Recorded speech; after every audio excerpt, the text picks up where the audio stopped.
Yes. Yes. Good to see you all. This is really amazing that we're all out here today on this Friday morning under this beautiful sky. It was just dumping rain earlier, and somehow when we came together to vote, the skies have parted. The sun is starting to come through. We have these amazing leaders in our midst, beginning with Donna Howard, who's been at the forefront of this fight for as long as she's been in the fight. And literally, even just in this campaign over the course of the last year, anywhere near her district, she is out there advocating for us and bringing voters in and making us understand just how big the stakes are in this election. To have Lulu and Janet and Susan running as well, it just makes you so proud that folks like this, who could be doing anything that they want to do in their lives, are choosing public service, not for themselves, but for all of us. And the fact that you're here, given all the challenges that we just heard, you could be forgiven if you were tempted to succumb to them, or to submit to them, or even to despair and just give up and say, you know what, I guess that's just what it's like to live in Texas.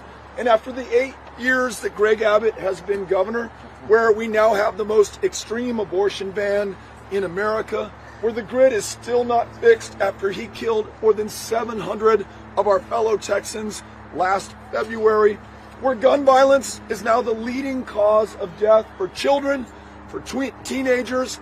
And I see this sign for one of our great Uvalde teachers, Eva, who was taken down on the 24th of May in 2022.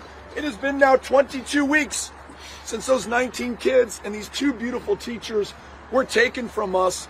And our governor and our current government has done nothing to make it any less likely that that will happen to any other child in any other classroom in any other part of the state, including the one that we're in right now. And then this attack on democracy and voting rights.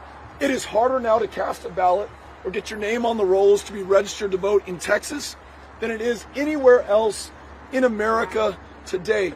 And that suppression and intimidation is not targeted at people who look like me.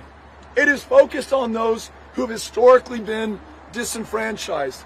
Black Texans, brown Texans, Texans of color, young Texans, old Texans, those at the lower level of the socioeconomic spectrum, and now those with disabilities are being kept from being able to exercise their right to vote.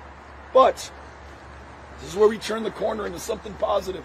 Against all of those challenges are all of us doing all we can with what we have, where we are right now at this defining moment of truth. And this is my ask of you. You're here doing the single most important thing you can, which is to vote. But if we only do that, I'll just tell you, we're not going to win. We're not going to win any of these critically important races. We must do more. There's never been a fight like this one. We've never had the odds stacked against us the way that they're stacked against us right now. So it calls from us something bigger, stronger, bolder than we have ever done before. I'm asking you to join me, to join Janet, Susan, Lulu, and Donna in these campaigns and commit to knocking on doors, to making phone calls, to meeting and talking to voters where they are and bringing them in. Rocio, who's over here to your left, my right, has a clipboard. There are open shifts on that clipboard to go knock on doors. It's not glamorous work. It's always the funnest thing to do with your day. In fact, it can be really hard, but winning this is going to be really hard.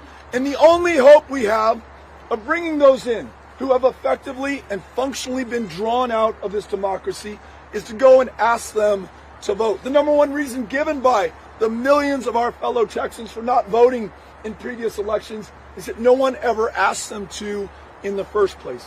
But we are willing to do that work. If we're willing to bring them in, then those who have been drawn out can be brought in by all of us and form the margin of victory when we win this on election night, November 8th.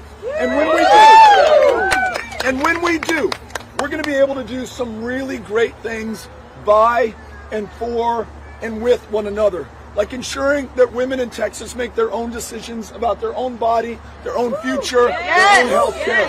like prioritizing the lives of our kids over the interests of the NRA, like making sure that our public school educators are paid enough not to work a second or a third job, and that we listen to them and return valuable classroom time to them by canceling the STAR test in the state of Texas. And then we got to get this democracy back. That means making it easier to get on the rolls, so automatic same-day online voter registration, replacing gerrymandering with citizen-led redistricting commissions, and then making sure that we no longer celebrate Confederate Heroes Day in Texas because we've replaced it with Election Day as a state holiday in Texas. These are the things we can do, but it's going to take all of us doing all we can right now. So please help me break through to the people in your lives, your friends, your family members, your neighbors, your classmates, your colleagues, our fellow Texans who number in the millions, the hundreds of thousands right here in Travis County, who have yet to cast a ballot, whose voices have yet to be heard. They literally will make the difference and decide the outcome of this election, but we need to reach them. So, in addition to signing up with Rocio over here to your left, I'm asking you if you can hang out for a little while and take a picture with one of us, or maybe even all of us. Cynthia will organize it. And then post that picture before you leave this parking lot on Facebook, on Instagram, on TikTok, on Twitter, on Be Real. Anybody on Be Real? Those who will see your picture may or may not see any of our political ads, may not even know that we exist or that there's an election going on, may not trust us, but they trust you. They know you. They see you with us, and they say, you know what? If this person is getting behind him, I'm going to get behind him too. If this person thinks it's worthwhile to vote, then I think it's worthwhile to vote too. So please, let's break through right now, and in your own words, from your own heart, describe in this post what brought you out here today. We have got to break through to more of our fellow Texans right now, and it is on us to get that done. You all ready? Yes! Ready to win? Yes! Well, let's keep the faith, keep up the fight, and go out there and win these elections. Yes!